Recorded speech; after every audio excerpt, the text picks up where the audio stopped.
Me matsayar JAMB ga ɗalibai da suke da ƙarancin ilimi na na'ura mai ƙwaƙwalwa? Mun sani ana rubuta JAMB a kwamfuta ne, sai dai ɗalibai da dama kwamfutan ta zame musu kamar dodo, ma'ana suna tsoron kwamfuta, balantana a ce wai yau su za su yi jarabawa a cikinta.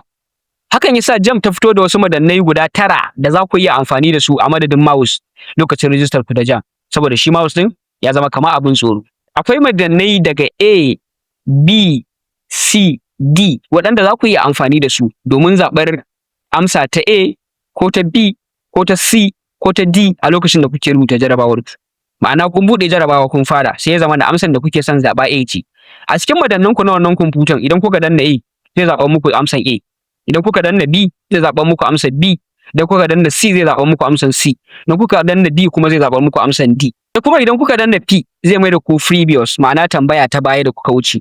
Idan kuka danna kuma N zai kai ku next ma'ana tambaya ta gaba da za ku je.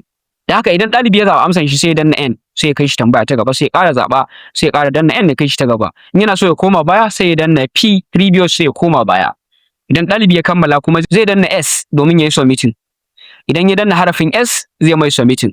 Sai kuma idan bayan ya yi submitting yana expecting bisa kuskure ya danna wannan madannin na S ma'ana yana so ya koma baya. To zai iya danna R ma'ana reverse domin ya koma baya ya ci gaba da jarabawan shi. Idan kuma bayan ya yi submitting yana so tabbas submitting yake so ya confirm submitting din shi zai kuma ƙara danna Y ma'ana confirm submit daidai yake da yana cewa JAMB yes submitting nake son na yi. Wannan su ne madannan. Allah ya ba mu sa'a.